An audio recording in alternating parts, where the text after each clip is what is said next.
truth about me. Last week, presidential candidate Kamala Harris was interviewed about her stance on gender-affirming healthcare, and not everybody was pleased with what she had to say. We have a clip. Do you believe that transgender Americans should have access to gender-affirming care in this country? I believe we should follow the law. I mean, I think you're probably pointing to the fact that Donald Trump's campaign has spent tens of millions of dollars. They're trying to define you on this. Yes, I'm asking you to define yourself, though. Just broadly speaking, what is your value? Do you believe they should have that access? I believe that people, as the law states, even on this issue about federal law, that is a decision that doctors will make in terms of what is medically necessary. We have a special guest joining us for this topic. Please welcome to the table, Naomi Hartz. Hello. Welcome. Thank you for having me. Yeah. Naomi, do you want to start off the conversation with your thoughts about this topic? You know, it was definitely disheartening. I think that when we come into this world of politics, it's hard to make decisions, and she is someone who I've actively supported. I think that she is the best decision at this point in time to be in office. But, you know, she started off early on rooting for trans rights, I feel, like being very vocal and being very active. And I feel like now with the comments, it made me a little nervous, but I know that we still have a duty to do. And I still, at this point, feel like she's the best option. I have to say, I was really disappointed with that particular clip. I mean, she had the opportunity to say just something as basic as trans rights are human rights. Yes. And when you say something like, we should follow the law, sure, that might work now, but what happens when we start to see more of these anti-LGBTQIA laws or bills go into law? Yeah, are we just supposed to follow that? Confidence in me at all. She had a really powerful opportunity to make a statement here. As the anchor specifically stated, she was being asked to define herself on this issue, and she could have done that, and she chose not to. And I think that choice speaks volumes. It just also doesn't make sense because she has been someone, like you said, like championing like LGBTQ plus rights. She married gay men, you know, when it first was like passed. And yeah, I'm just like really disappointed because I feel like she loves the queer community, you know. I've heard she's been to drag shows before. I know she invites like drag queens to like her house, or like has events at the White House with like drag artists. Sasha Colby recently was there. So it just didn't make sense for her not to like have a very strong stance. I think it's also, I think she probably is just playing the game, you know? Like she's I understand maybe how you feel, but you know, there are politicians like Obama, he's done it. You have to play the middle. And it's such a tight race right now. I think that's what she's doing. She's playing the middle, and she's being vague. She didn't outright say one or the other. She was being vague, and in that way, I mean, I personally, I'm still with Kamala, honestly. Same, and I think in her heart she really does believe that like trans people like have a right to exist, you know, like there shouldn't be like anti-trans laws. I do believe that's what she feels, but yeah. Well, that was her opportunity to say that, and she did not. I mean, she's running to be the president of the United States, and you are the spokesperson.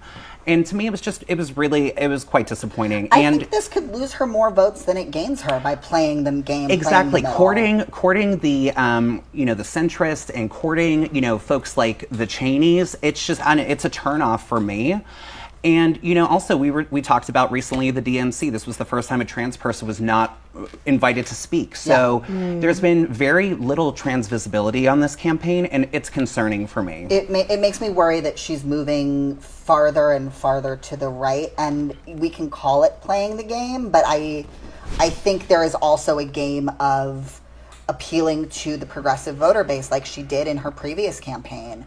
And it makes me worried that she seems to be abandoning that. For me, one thing I've noticed early on, especially with politicians, I feel like even with a little bit off topic, but still on topic, like TikTok, for example, they were on about keeping it, and they're on this app, but they're talking about banning it and pushing it through.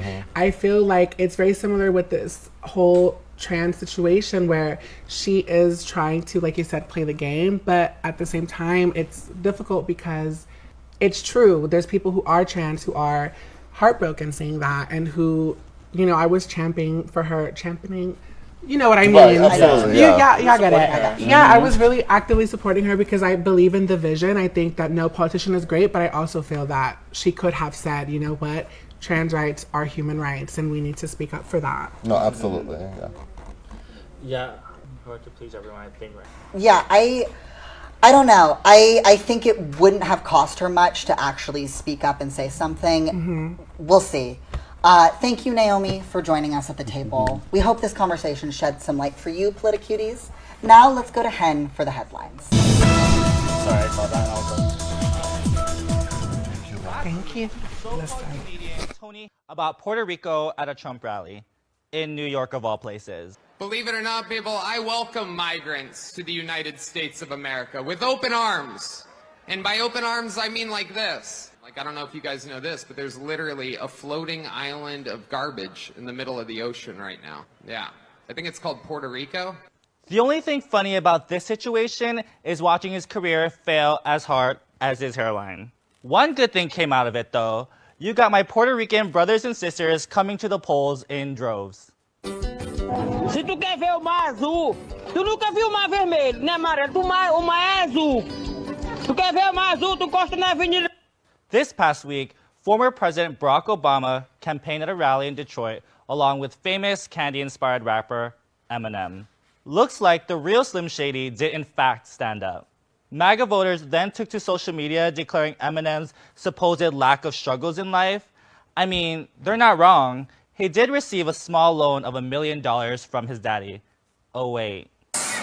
My palms are sweaty, knees weak, arms are heavy. Vomit on my sweater already. Mom's spaghetti. I'm nervous, but on the surface I look calm and ready to drop bombs, but I keep on forgetting. Mere days after Trump handed out burgers, there was an E. coli outbreak at McDonald's.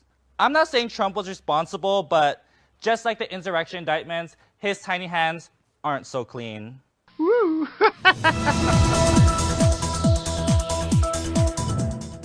There are a lot of important measures on the local ballot that can have a major impact on our lives. We have a lot going on locally in Los Angeles, like Measure A with homelessness. Hello. Yeah, Measure A. Y'all look at me. Well, I was reading up on this earlier today, too. Well, you know, I do work in homeless services, and I fully endorse Measure A. For folks who don't know what Measure A is, it's an LA County measure which would increase sales tax by 0.025%, which is basically 50 cents per every $100. Yeah, it's really negligible. And it's also on discretionary items. So it's not for, you know, things like rent or gas or groceries. And basically what this would do is it would raise money for homelessness initiatives. It's based kind of off of, I don't know if you remember Measure H, which was a county measure that passed a few years ago, which was a 0.025 sales tax. So that was 25 cents. A lot of folks have some criticism about Measure H, and I do as well. But the good thing is that ultimately it ended up providing more than 42,000 people with housing, and it also prevented over 10,000 people from losing their housing. Yeah, I was reading that this could provide like $1 billion of additional support for homelessness services every year. And so naturally, a lot of Republicans have been very against this.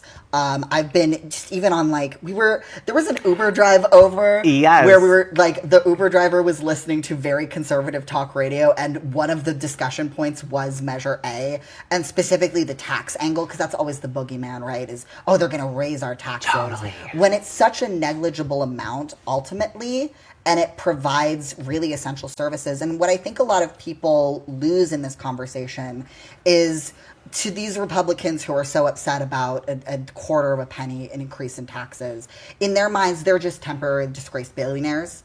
When in reality, everyone is far closer to being on the streets themselves. Not everyone, but quite a few of us are far closer to being on the streets ourselves than we ever will be to being billionaires a la Elon Musk. Totally. Even I remember when we were in that Uber ride and listening to the counterpoints to why you should vote against it.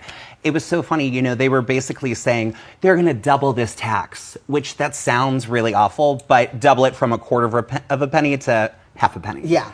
Which ultimately, you know, you cannot complain about witnessing homelessness and abject poverty and then not want to do anything to try to fix the issue. They are always talking about how like California is like a hole, you know, and they're like because of like the homelessness issue that we have, but they also don't want to do anything to fix it. Yeah, because there are concrete measures that are on our ballot right now that people can take to actually do something to contribute, even in a small way, to people on the streets being able to access services.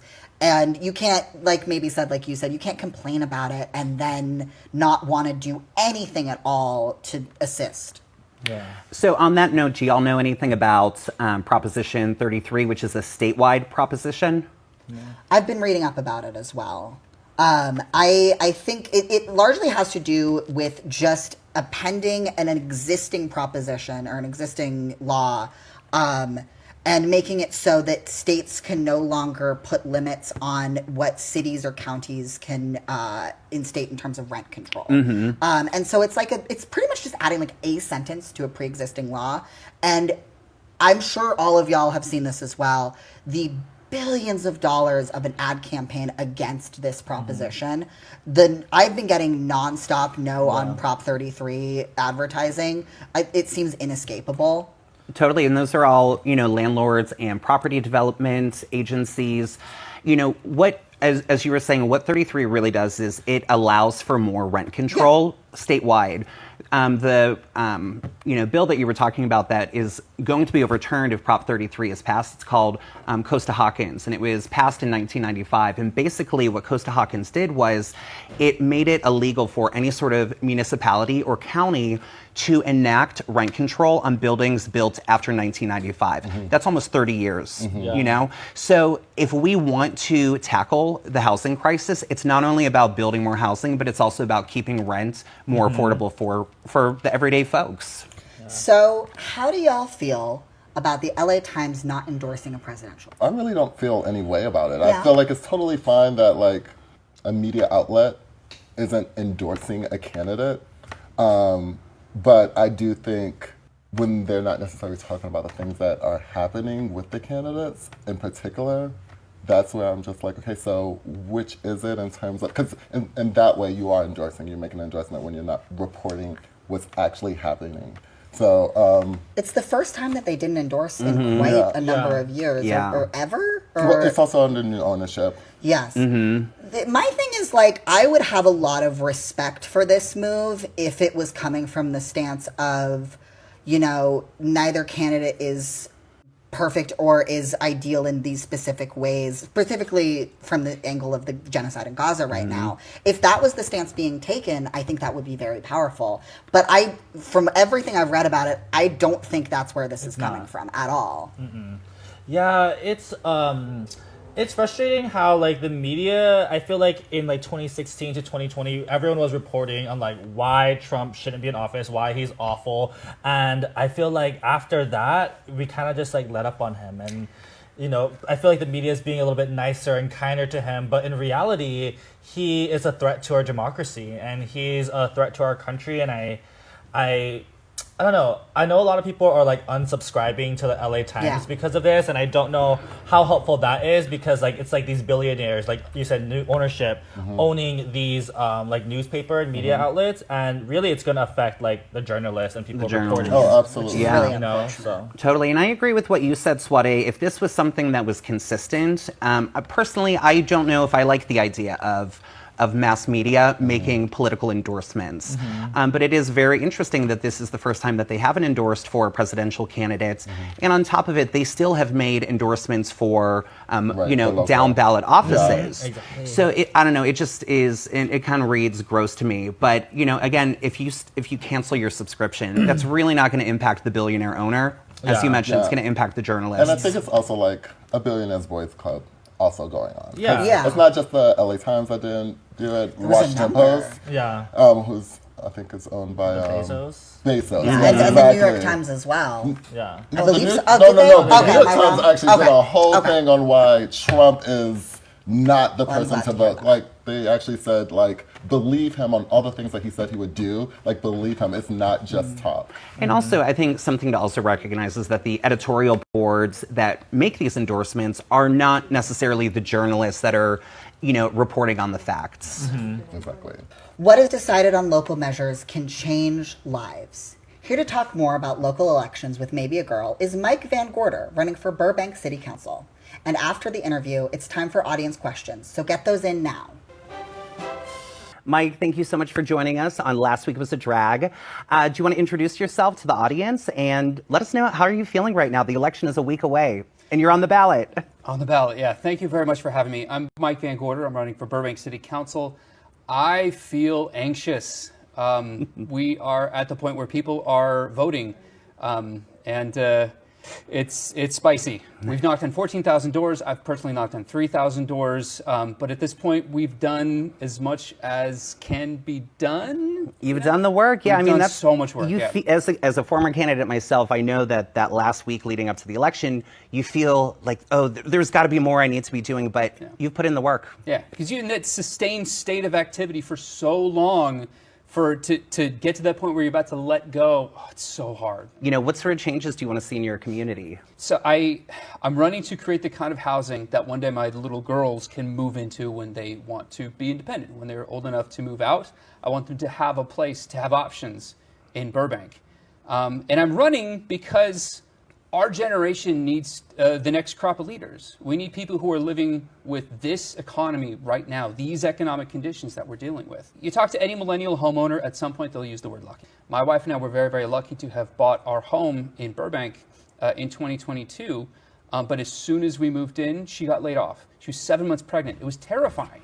And I don't want anybody else to have to go through what I went through, the terror of moving out of a $1,400 rental and into a $5,000 mortgage and knowing that option's gone now. Working families need options. They need resources, and we're not creating the kind of things that are appropriate for working families. We are creating ADUs in people's backyards if they have $100,000 apiece to spend on that, or we're creating luxury apartment towers, 200 units at a time that rents for $4,000 to $5,000 to $6,000 apiece. That's not for working families. So we need someone like me with my professional acumen and my set of priorities to make that working class representation on city council. I love that. I love hearing that, especially because, there's not even, we hear a lot about affordable housing, and there's just not, even affordable housing is not affordable to so many people. Yeah. And it's just really all contributing to the housing crisis in LA County. So you and I actually met at one of the Glendale School Board meetings. It was either this past summer or the summer before. June 2023. Yeah, and that was such a moment. I remember going to that meeting because I had heard that the Leave Our Kids Alone group was going to be there protesting. And if you recall, this was all about the Glendale School Board. They were just recognizing June as Pride Month. Yeah. And you saw this massive level of protest. It didn't feel appropriate for what the school board was actually doing, which was just going along with, state laws. And it was just really remarkable to me. So, given that Glendale is right next door to Burbank, I was curious to know how you foresee your role as a Burbank City Council member interfacing with local school districts to, include and protect LGBTQIA+ students, families, and faculty. Yeah, well, it's worth pointing out first that, I went to that protest, which, there was the right-wing Leave Our Kids Alone group and the Proud Boys. The Proud Boys were marching through Glendale. Yeah, a stochastic terrorist group coming out to threaten people into silence and try to force people back into the closet. And I knew that there were going to be a lot of people going that had piercings and different hair colors and people expressing themselves. And I wanted to express myself exactly like this and show the Proud Boys that even people that look just like you are diametrically opposed to your program. So I took handwrote a sign that said, "Protect and respect our LGBTQIA kids and educators," and stood on the Proud Boys side, just quietly disagreeing at them, because bullies don't pick on people their own size. But just to back up that it's not just those folks over there, it's us too. You are clearly in the wrong in this situation. And in terms of showing support to the LGBTQIA community, you just got I'm here to listen. I'm here to take my cues and to use my privilege as a masculine presenting cisgender straight white dude to defend my community. It's exactly what I was doing at that protest. It's what I will do moving forward in city council, is listen first and make sure that the people who feel threatened, such as they are given the priority. But let's be very clear here. There is no violence coming from the LGBTQIA community. There is only violence directed at the LGBTQIA community. Absolutely. And that is the way to be an ally to the LGBTQIA community. So I personally thank you for that. So again, we are 1 week away from the election. People are already filling out their ballots. For anybody who may not have voted yet in Burbank, how would you describe your platform in a quick elevator pitch? Yeah, so I'm the best person for the job. We're in a housing crisis, and I'm a professional housing policy analyst. We're in a democratic crisis where the right wing is trying to turn our public institutions into political agents for their agenda. And I'm a twice elected delegate to the state Democratic Party. I'm a fierce ally to the LGBTQIA community. My kids are in our public schools. The other one's a little too small. But the point is to get our kids to these beautiful public schools. I'm living a life like most young people, just trying to make it. I did everything I was supposed to. I got 2 degrees. I got married. I got a family. Bought a house. But I spent half my family's income on our housing. Spent a quarter of our family's income on our childcare, so that my wife and I have the privilege of working full time to pay for all this stuff. We need leaders who are dealing with the worst of this economy. And I say that as someone with exceptional privilege, a homeowner. But these tools that previous generations had used to earn their own independence are no longer working the same way. Those tools that were like interracial with their economic violence, segregation, redlining, all this stuff to shore up the privilege of the incumbent white homeowners have now become intergenerational in their effects. So no more retirees on city council. No more lawyers. We need young people. We need that next crop of leaders who will be responsive to people's lived experience because they're experiencing it too. Absolutely. And I think you bring up such a great point that, the housing crisis in LA, it really affects everybody. It affects, obviously, our most vulnerable communities, folks experiencing homelessness, folks who are being evicted, renters. But, you've just proved that, even homeowners are really struggling to maintain their housing, and something's got to be done. Yeah. Well, Mike, thank you so much for joining. We really appreciate having you on Last Week Was a Drag. And for anybody watching, I am endorsing Mike Van Gorder. So if you live in Burbank, please vote yes on Mike. Thanks very much. We appreciate you. Of course. Things are about to get crazy up in here. At least I hope so. It's time for our audience questions. From Harleen Quinzel, I love your costumes. Tell us who's who. Well, I am Tina Turner, if you could not tell from the hair. I am Cher, and I have some things to say about that. We'll come back to it. I'm not a Smurfette. I am Katy Perry. I'm Taylor Swift. Just kidding. I'm Stevie Nicks. Stevie Nicks. I need to address the elephant in the room of me being Cher, which is that Cher pretended to be Native, and I, as a Native person, am now pretending to be Cher. And just like her, I will do it badly. Queens. Oh, from Alessandra S. Lozano. Queens, what has been your favorite Halloween costume of all time? That we wore ourselves? That we wore ourselves, I'm guessing. Oh, that's a great question. Does anyone have an immediate? I had fun being Sarah Palin in 2008 when she was John McCain's running mate. And it was so funny because I went to work that day working at a hotel in downtown Chicago dressed as Sarah Palin. And then I was taking the train home, and I ended up getting my bat mitzvah on the train, dressed as Sarah Palin. That's a beautiful story. That's an exceptional story. I don't know. I was a ringleader last year, and it was the first time I did like sexy masculine Halloween. Out of drag, I'm a trans man. It was my first time doing sexy masculine Halloween, and it was really fun and empowering, and I hadn't done something like that before. So that might be up there for me. Yeah, for me, when I was in middle school for our Halloween day, I dressed up in drag, and my first drag name was Jenny. And since then, I was dressing up in drag every single Halloween throughout high school, and was in Hawaii dressed in full drag with a Party City wig, looking absolutely terrible. But yeah, I think those we are were my all favorite. there. We were all there. Yeah, so is Halloween your drag birthday? Basically, Oh, that's a good. Oh, yeah, that's true. You yeah. and half of the community. Mine was actually not like it was an original character called Slim Fierce. I was Beyonce's little brother.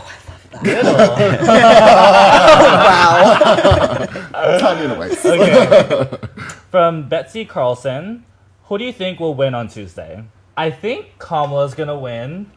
Maybe it's like wishful thinking, but I think she's gonna win because there's a lot of like early voters, especially in like those like major swing states right now. But I mean, it's so close. I'm really scared. And I don't know what I would do. I mean, I don't know what we're gonna do. We're gonna be here. Yeah, I would manifest that. I'm manifesting. I'm gonna manifest that Kamala's gonna win. I'm gonna say that everything that's happened over the past week has really like made a number of people upset. So I mean, honestly, even at that rally, there were people in the audience who were just like, Yeah. Like when the people who are there they're not into it. I don't know. That's telling. They haven't been into it though at his rallies. I mean, right? Exactly. They don't show up. Yeah. So. What do you really think, though? I don't know. Honestly, I don't know. I think it's one of those things. If whatever side you're on, I think you're like, oh, my person's gonna win. But I think 2016 showed us that anything can happen. 2020 showed us something different. I think everyone's just rooting for their side, but I think it's really hard to tell because. In my experience, a lot of Democrats actually vote late. You know, Republicans, they always show up and they vote, but a lot of Democrats vote by mail. So I think it's going to seem like a lower turnout on the Democratic side election night. Yeah. But as mail-in ballots are counted, I think we're going to see an increase. Yeah. I mean, basically what happened in 2020. I don't think moving forward, we might not even know that night. That's what happened in 2020. I think that's going to be the system moving forward. Yeah. So if you could address Kamala directly right now, what would you say? This is what Austin has asked us. I would say, Kamala, let us know that you believe that, let us know that you know that trans rights are human rights. And tell us that you're going to stop the genocide in Gaza. Yeah, arms embargo. Yeah, I definitely agree on that. I also want her to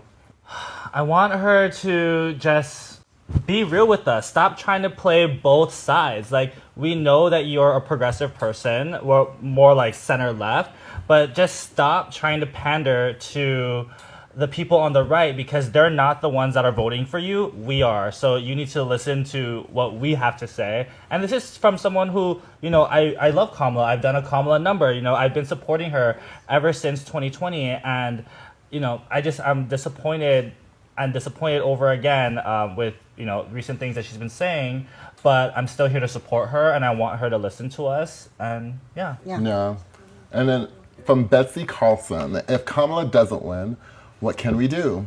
Pray. I think there's honestly a lot to be done. Yeah. Organize within your community, tap into local mutual aid, find out what the needs of your specific community are.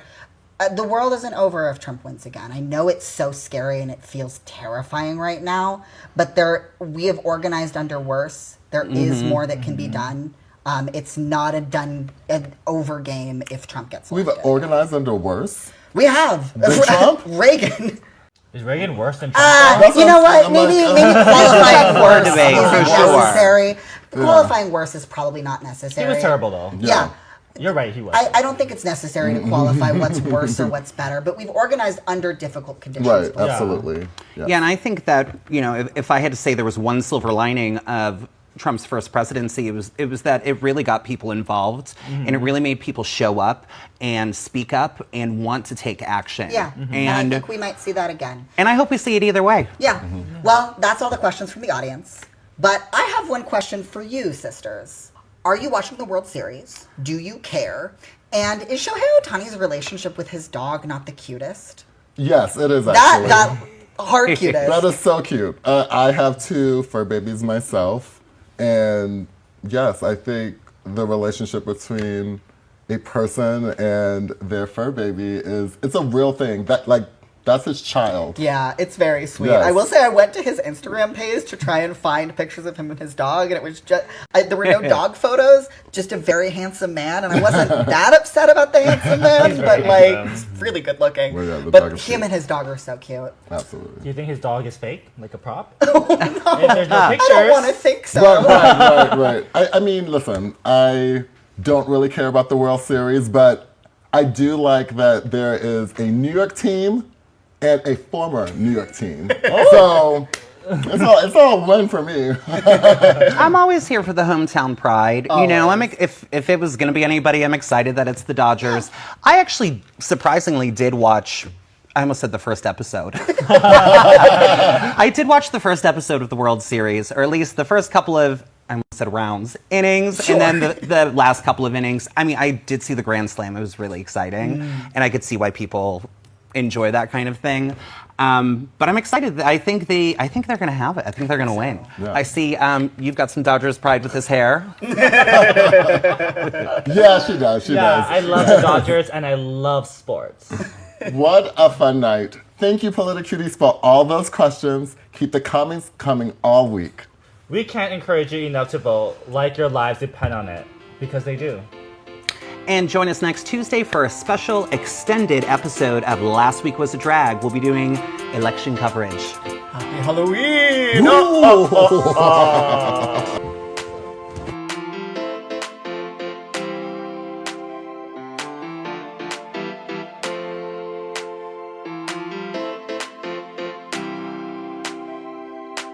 There's something in me that's been burning me, and I got to let it speak. 'Cause I've been hiding and it's hurting me, just to try to keep the peace. Because I know you care, and so it won't be fair.